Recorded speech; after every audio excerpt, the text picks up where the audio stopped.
Welcome to Silver Linings Talk Show. We are so happy that you are with us today. And today, definitely thinking about, we've just gone into 2022, thinking about how do you pay it forward in your life? How have you been giving back? Oh, I think that's always important to weave into your life. I mean, I know a number of us are aware of giving to charities or putting cans into the bin, especially during the holidays. But yes. Diane, you mentioned something when, as we entered COVID, that you kind of had this epiphany, right? Yep. Well, immediately when the pandemic hit, I saw people in cars lined up, getting food, and all that just kept coming out of my heart was, I've got to give back, and I've got to give back in a bigger way. And that's all I wanted to do, is give back and do something and pay it forward to, to help humanity in my way that I could do it. And this year, when we were going to do the looking at our vision boards, I went through first my phone. That's how I kind of go through all my pictures and look through to see exactly, what did my year entail. And to my surprise, I was so excited that I saw so many photos, and I brought some with me to show everybody of the events that I did all year long in my way of giving. So the Always Home, oh my goodness, like people that didn't have pillows to go into their new homes when they've been evicted, I was able to do that. And there's my car full of beautiful pillows that I was able to donate through my business, Blonde Hanger. And there I am driving them. I mean, it fills my heart. And this is the month of love and the month of heart too. So I can imagine how they felt to get not just any pillow, just like a really special pillow. Look at the presentation of that. It's just so sweet too, because it makes them feel special, right? Yeah, I know. And there were a lot of tears, they told me, when they presented the pillow to the families, and it just was so special. It's nice when you get that good feeling back. Yes. Oh, yes, definitely. Oh, look at that fun group. Yes, that's a great group. We went out to dinner afterwards. It was really nice. That's the cancer group, Prevent, Heal, Thrive. And oh yeah, I think I was with you on one of those organizations. Yes. I helped you with one of their fundraisers. Yes, you did. And I really so uplifting to be able to participate with an organization that gives back so 100%. Yes. To cancer, yeah. Exactly, yes. Yeah, and there were some more photos here. So I also do work with some other groups too. There it is, Prevent, Heal, Thrive. We did a fashion show. Lynn was in the fashion show a little bit. Yes, that was really fun. Yeah, that was really enjoyable to be able to And I love that it's in your boutique. Right. And then Sales Up for Cancer, of course, near and dear to my heart. I always donate and do events for them. And there's, of course, lots of fun opportunities for getting our pictures taken. Yeah. Now, and this was for the breast cancer. Terry Broder. Oh yeah, wonderful. I've heard a lot about that, and I remember going to this one. This one, that we did it at Spicer Mansion, and Frida Rothman came up from Frida Rothman Designs Jewelry Designs came up from New York City, and you can see me there. I'm showing off the jewelry because I know it so well. Yep, there's Lynn, and that was a fabulous event. And I think that was so great of her to come up and represent. She loves to give from her heart also. Yes. So that's why. I love working for companies that also give and love to give. The Sambi company gives the pillows for me to be able to donate. So I love that I'm connected. I had that on my vision board. We just talked about that last episode, that I wanted to be connected with companies that really match where I come from. Awesome. Well, thank you for sharing all the many ways, because I think that gives people inspiration to think beyond, just simply writing a check. Right. Participating. Right. And I think it just keeps us really in touch with our humanity and connection with so many people. And look at all how you brought fun into it, and it was just awesome. Thank you for sharing. Thank you. Thank you for being there, and thanks for supporting me. Thank you very much. Thank you, everybody. Awesome.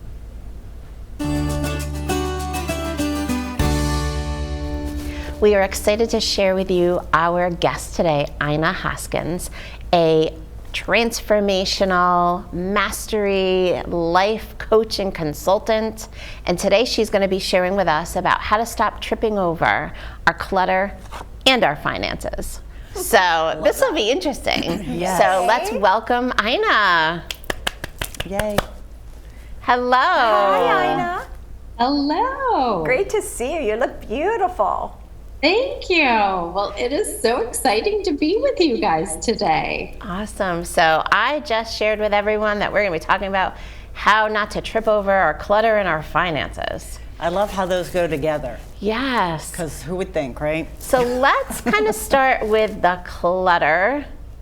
And I'm curious about one of the things when we had previously talked, you mentioned spatial wellness. And I thought that was such a cool word that I would love to, hear more about and have our viewers learn, like, what is spatial wellness? Oh, absolutely. Well, again, thank you so much for having me. I've watched your show, and it's so exciting to be a part of it.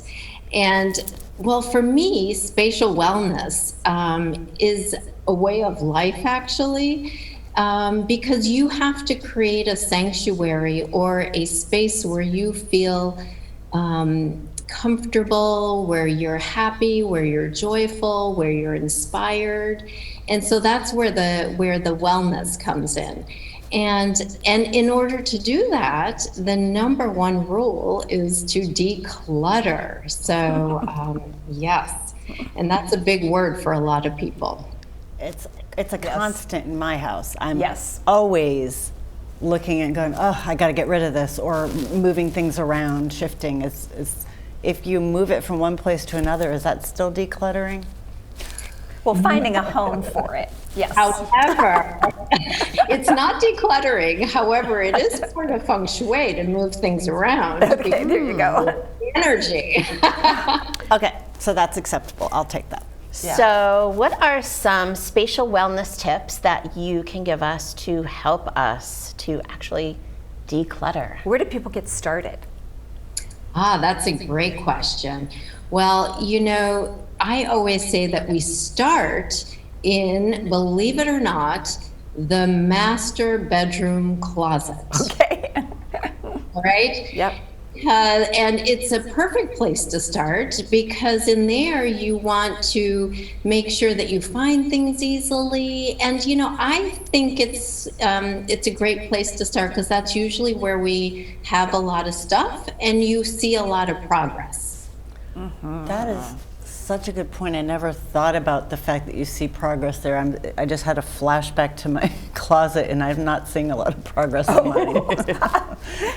I think I might need to focus on that. What's my favorite thing to do is to help people with the closets and do the closet edits.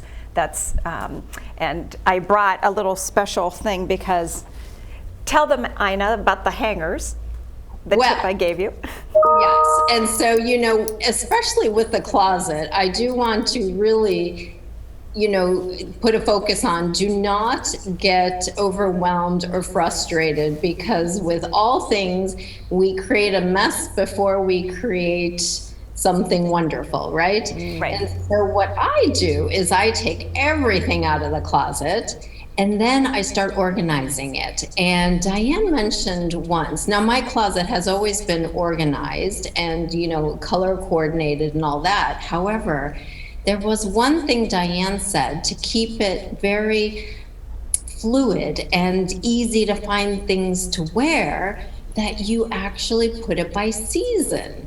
And I love that idea. So what I did was, all my summer clothes are on white, all my winter clothes are on black hangers, and all the clothes that you can wear in all seasons are on the pink hangers. So, and it looks beautiful, of course, yeah. It gives you a working closet then, so that you can go in your closet really easily and you know that you're picking something that's from the current season. Right. Yeah. Yeah. And I And think then- you gave that tip on an earlier episode. Oh, I think I did too. Yes. yes. You did. And what's great about that is you remove the season that you're not using, right? So all my white hangers are in my office closet now, while the rest are in my master bedroom closet. Which is a working closet for you then. Yes. Yeah. Awesome. That's a new term for me. I'm gonna remember that. And I think definitely we also, in the master closet is your master bedroom. And I know Diana's talked before about trying not to put electronics in there. And also just creating that space in our conversation was about that tranquility. Yeah. What can you add to that? Well, when I work with clients, I say that your bedroom is for the 3 R's. You have relaxation, you have romance, and you have rest. Love it. I can remember that. 3 R's. Yeah, that's good. Yes. Awesome. And I love the whole concept that you had brought up about tripping over our clutter Yeah. and our finances. Right. So, definitely curious about how do we take this concept about tripping over clutter into our finances? Oh, that's a great segue. So, all right. So the reason why we said that was because we sweep things under the rug, right? What we don't want to deal with, we just sort of, leave over here, or we sweep it under the rug. And then eventually it becomes big enough to where you trip over it. Well, that is the same with finances.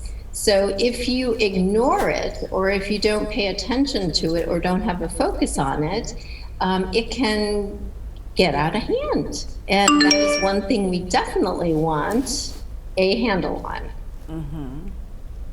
Definitely. Yeah.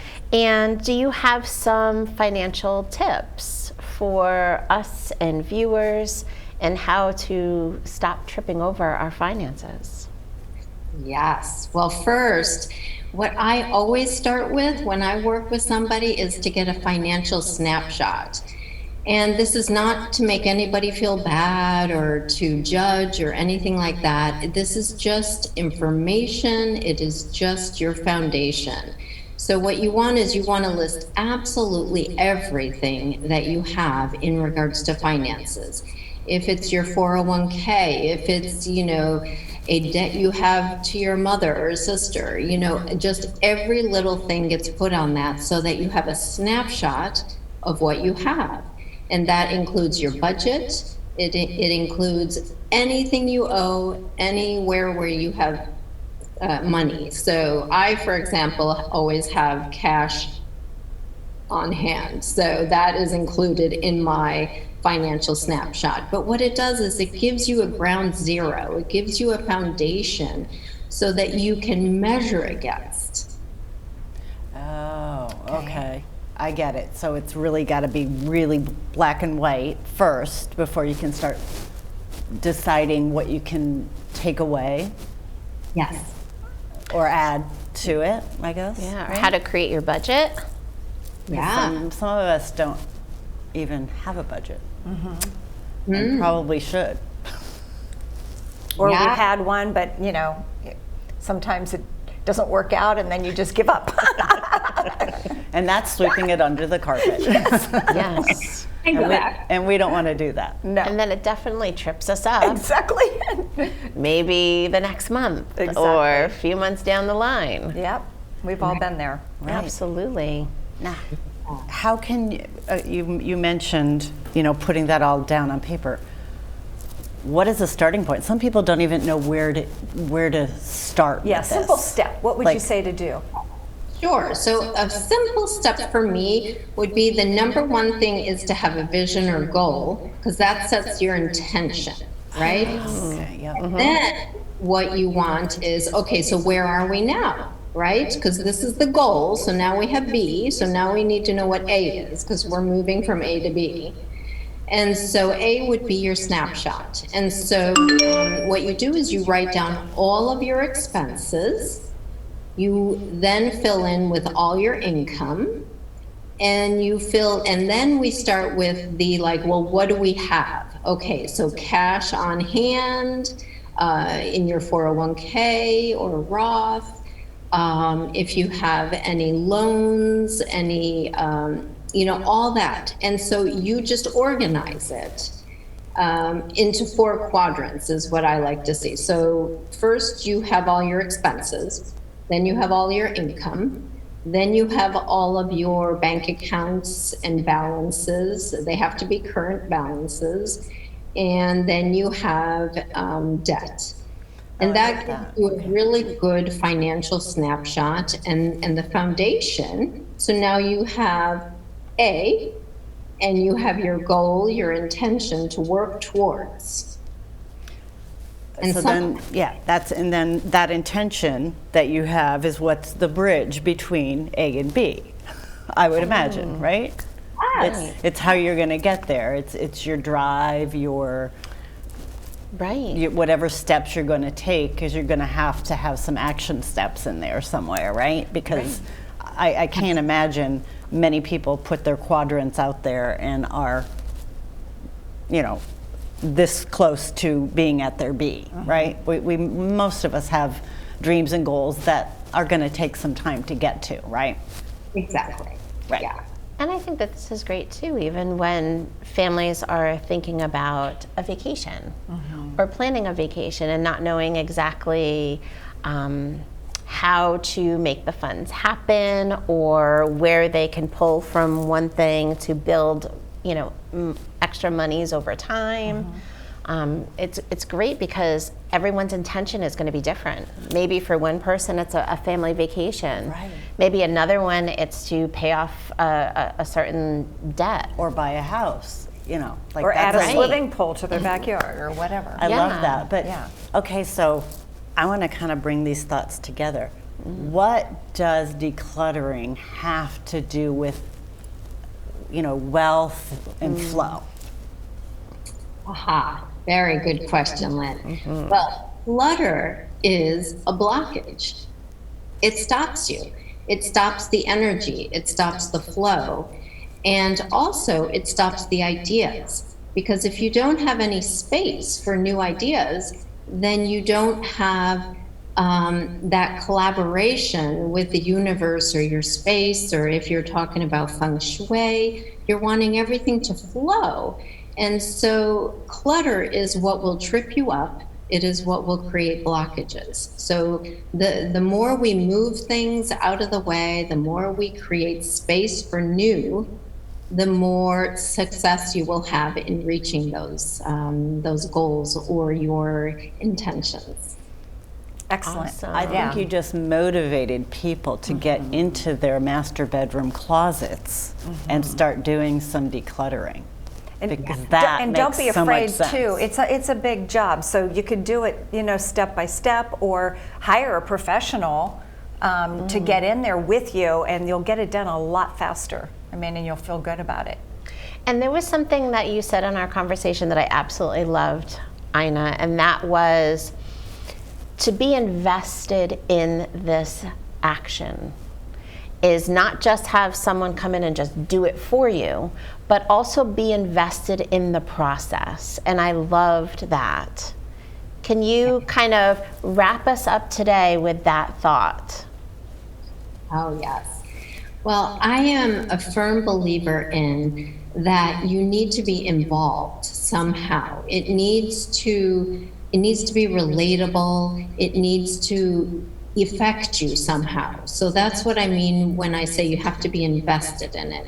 It's great to have a financial planner. It's great to have Diane come work with your closet, or a therapist or somebody, but they need to be hand in hand with you. Yes. They can't do it for you, because then whatever emotions, whatever blockages we may have inside of us aren't going to get resolved. And then the blockage will come back again. love that. I love That's that. beautiful. Yeah. Thank you Yeah. so much for That was that awesome. advice. Yeah. Ina, thank you so much for being a part of our show today and sharing such great tips about spatial wellness and finances and really getting rid of those blockages that keep us stuck and tripping over everything. Investment and intention will get us there. Yeah. Love it. Thank you so much. Thank you. And it was such a pleasure to be with you all. Awesome. You too. Same Thanks, to Ina. you. That was fabulous. I love the idea of setting intention and being involved personally, right? Invested. So, do you believe it's possible? How is it possible? I guess you have to have the right mindset, right? Mm-hmm. That's not always easy, is it? No, but I wanted to share with you guys a quick video that I did about how can we cultivate that positive mindset. Let's watch. I love that. Yeah. Hi, and welcome to my office. So today I wanted to share a few tips with you about how to tap into a positive mindset, because anything is possible if we truly believe and if we can tap into that positive mindset. So my first tip that I share with all of my clients that I wanted to share with you today is the I am mantras or the I am statements. And here I have a picture with the I am is in the middle, and then it's surrounded by all these amazing, positive, empowering words.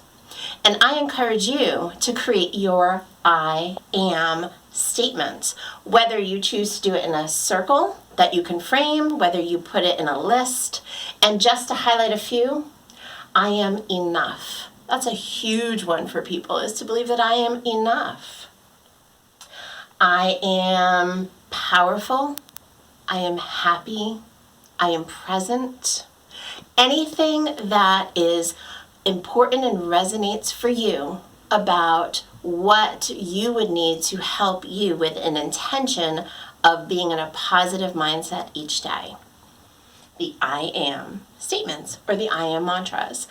Write them, say them, carry them with you, have them posted on a mirror, have them be a focus of your intentions every day.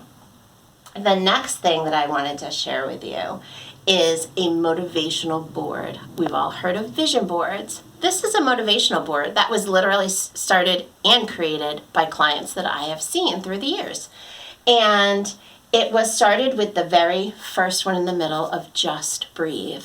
A motivational board is created of words and statements that are powerful, again, empowering, impactful, that keep you focused on what you need to help with your daily intentions and to stay positive. So some clients, I will share with you things that they wrote for themselves and to leave here in my office to impact others. Just breathe. Sometimes it's exactly what we need to do in stressful moments. Remember to just breathe. I can do this. Sometimes we just need to remind ourselves, I can do this. I create who I am, because we all have the ability, again, in the positive mindset, to create who we are. And someone wrote, be honest with yourself. And that is being honest with who you are, where you want to be. Identify your strengths, because we all have them. The things that we need to remind ourselves in those stressful moments and to remind ourselves of our daily intentions are super important. And you could have this on a wall. My first client who started this was going to create this in her dorm room at college. She said, I'm creating a motivational board in my college dorm room. So you can do this anywhere. Super awesome. And then the third thing that is important is journaling. And some people don't really enjoy journaling, so it is journal however you want to, but what about the gratitude journal? What about identifying each day things that you are grateful for? Maybe your accomplishments of the day, and they could be anything that you can identify. Maybe identify each day an I am statement. some positive word or motivational word that is your daily intention. And I literally got each of these, I think, at the dollar store. I give these out to clients. They're handy. You can put them in your purse, carry them with you, throw them in a bag, have them on your bedside table. They're awesome because it's about putting your thoughts down on paper, being able to be focused and think again about the things that you're grateful for in your life, because in gratitude comes positivity. So I hope these tips are tips that you can bring forth into your life into 2022 and really focus on that self-love and self-care. The I am statements, a motivational board, and a journal and or gratitude journal. So I hope these are tips that you love, use, and I'll talk more to you soon. Bye. Oh, I love that. That Thank was you. Fabulous. Those are Yes. great tips. Great I think tips. I'm definitely going to institute the I ams. Yeah, I have love it the I am. Yeah. printed out at home, so I'm going to do that. Awesome. So since we've been away, Oh, it's we our have a little bubbly. It's the Silver Linings anniversary. We're so excited that we've been here for one whole year, and Yes. we have a little thing to show you on our guests for the year. Just a little recap of year in review. Yes. So we'd love to show it to them. Yeah, enjoy.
Cheers, Cheers. to one year. 1 year. Yay!